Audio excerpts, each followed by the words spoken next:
I made over $1,500 trading off of my favorite VWAP with the trend off of New York VWAP, just like I break down in my full strategy on AceFX TV, Futures 2.0. But I also want to take a look at the whole week because I think there's a full lesson in that before we even dive into the trades that I took. That if you zoom in too closely, maybe on Monday or even last week, Tuesday and Wednesday, right? Not looking good. We start off the week in the red and we can't even make it back the next day or even the next day, right? But we scratched and survived. But we're still red on the week from Monday. Now it's the end of Wednesday, but it's all about perspective, zooming out. Yes, in the past 3 days, I'm overall down, but how about the week from last week? Or how about the month? How about the account itself? The account is still green, so let's just keep on trading. So I like to call these minimizing the damage, right? It was only 500, but it was a little larger. I made some of it back. Okay, so we're minimizing the damage. This day is survival. Didn't make money, didn't lose money. Same thing with the next day. But when the trend then becomes clear and I have a nice level head and I'm able to execute my trades, we keep showing up on Thursday, Friday. There's my maximized money. Now we actually have a 2.3K week just from zooming out and not putting any pressure on any one day, good or bad. We did the same thing last week of just surviving, making it back. All right, let's just show up again next week. Starts off slow again. Keep on trading day by day. Once the trend sticks in cleaner than it did on Monday, Tuesday, Wednesday, you make your money. So if you find value in that and just zoom on out past today. But let's take a look at the trade itself because it's going to look just like the one yesterday. I made a video on that day as well. But when you look at it, this is on NQ. At the open, we had a nice move down. If anyone can guess why I'm not chasing shorts. Well, I'm not actually bearish, which is the key theme with a lot of the trades last week as well as this week. So you can see a few VWAPs on the chart. Let's start with the right side here on the 1 minute. This black one is the overnight VWAP, anchored to the changeover of day at 6 p.m. Eastern. This blue one, dark blue, is going to be previous day's 9:30 New York Open, right? So we have some support down there. Buyers defend that level. And then the blue one up top here is anchored to today's 9:30 New York Open, all right? So we get the bearish open, but right into some VWAPs. And when you see those candles close like they do on the 15-minute here on the left, clearly some nice support that buyers keep stepping in at the end of every one of those candles. So we're not really moving lower trend-wise. We're just pulling back maybe in this bullish trend. So the first sign to buy it was on this break above New York, which is what we did previously the day prior. And your stop loss will go at the low. Buyers are back in. We're above all VWAPs again. Let's ride this higher. Now it moves higher, but it doesn't even break the open range high here, as you can see. But on ES, it already did. It's confirming the longs, new high a day, right? All that good stuff. So when it pulls back and defends the New York again, this is giving me that better price, right? Rather than chasing it up here and hope it keeps on drifting, why would I do that? I know that I want my price close to this New York VWAP, right? Because that's the price that made money today. This is the price that makes money again today.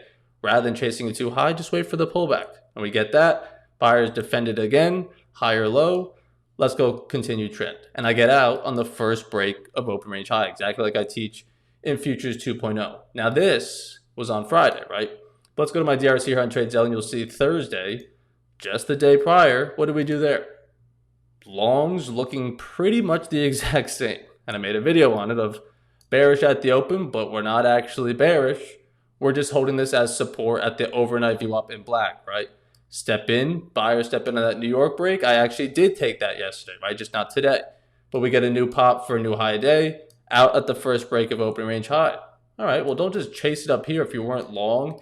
Down at New York, don't just chase it now. Let it pull back. Buyers defend it again and give you another opportunity to buy it, just like they did today. And you get in again and you make that money long. So it's the exact same price playing off of VWAP.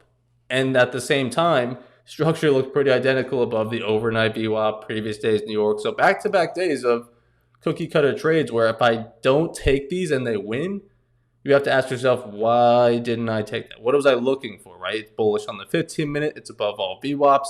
I'm getting the price where I want it to at my VWAP. I don't have to be worried that I'm chasing it now too high and it's not going to continue running. No, price is what pays, and these VWAPs are what pays me most consistently, right? Even down here at the overnight VWAP. We've been through plenty of examples of price is what pays, right? Ideally, we buy it down here at that overnight VWAP.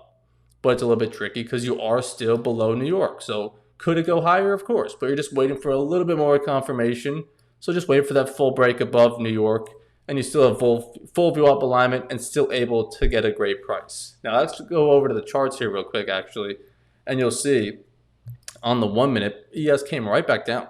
So this was the longs on ES. I took them on NQ. But you can see, same thing. Pop for a new high day. First break of open range high. What do I always say? Don't chase that. It moves a little bit higher. You definitely could scalp some money in it. Never tell you that you can't. But what do you actually want to do is probably play it twice if you're going to take that trade, because it pulls back, buyers defend it. Now the second break gives you a nice pop for another new high a day, right? So there's the longs over here on ES. But you got to actually come back down. Now it's looking kind of choppy. We're right back where we started this day. We're definitely below New York VWAP. I mean, I can't be a seller, especially if you looked at NQ at this time. It's moving higher, still outside of its range. But I think if you use edge fill, the initial balance breakout, I'll turn on this edge fill report. Rather than showing the opening range, let's turn on the initial balance. You can see the break of initial balance high here. So now if we go over here to edge fill and look at the initial balance report on ES, by weekday, this is on a Friday, the chances that we double break it are 15%.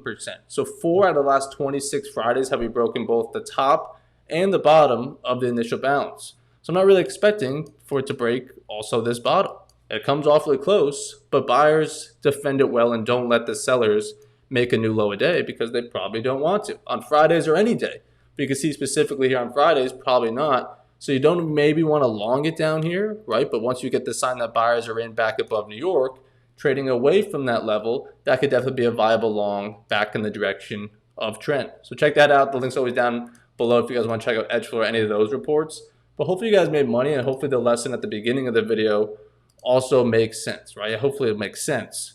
But it really is. This is not how I wanted to start the month. 2 red days. I mean, it feels terrible when you're coming in on Thursday, but you just got to keep that perspective of, first of all, it's 2 days. It just happens to be in the first 2 days of the month. But I could have an amazing last 2 weeks here, and maybe I have no more red days. Probably will, but let's just say that. When we look back at the end of the month, we're not going to think it was bad. We're not going to be like, why were we so worried about these 2 days, right? It's just 2 days in 20. So normally I do have 5 or so red days. It just happened to be I had 3 very early on, right? So maybe I have 1 more and 1 more, and then maybe sometimes I have 3 in a row. But by the end of the month, I normally win more times than not. I just have to keep track of don't lose too much on these days, right? 3 trades in 3 trades. If I lose 1,500 on each of those days, it's going to be tougher to crawl back in all of these. Maybe I'm break even on the month after 9 days of trading. But since I called it early, put in the max day loss, trading with top 1 futures, I'm able to survive. And when the green days are here, you can see 100% win rate, 100%, 100%, 100%. My green days are normally 100%. I'm on my game. The trend's clear. I'm playing off of my levels. Have a good one. I'll come back tomorrow. It's the slower days where maybe I start off with a loss. I make it back. All right, I tried. It's the red days where normally I lose. All right, let's try to make it back. Let's see what new information we've gotten, and let's try to take another trade.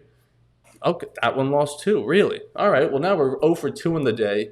Let me lock up shop. We'll come back tomorrow. Let me not do too much damage because this isn't going how I planned. And that's really it. They're not all going to be the same day. Trend's not the same every day, so I don't know why I should expect the same outcomes every day. When you look at these 2 markups, my biggest days this week, the 11th and 12th, you look at the trades on the 11th, 2 for 2 off of the New York VWAP. The trade on Friday, off of New York VWAP and the overnight. It's the same trade. It's the full strategy and trend continues. Everything's lined up. I have to maximize on these days. The other days, I'm trying to maximize, but the trend doesn't always cooperate, so you just look to survive, squeeze out a little bit of green, a little bit of small red if you're wrong, and keep on moving forward. So I appreciate you guys tuning in. Make sure you leave a like, leave a comment on what other videos you guys want to see. I am doing an update to my Futures 2.0 strategy, so make sure you're signed up to ASFX TV. You could use code FIRST and get full access to the live streams as well as this course that's already there, Futures 2.0, but we're going to be adding some chapters. So if any of these strategies make sense to you in these YouTube videos, it's fully broken down, even more detail, live here on ASFX TV. And you can come trade them alongside me every single morning, right? So make sure you use code FIRST. The link's always down below. But I appreciate you guys. I'll see you guys on the charts tomorrow morning.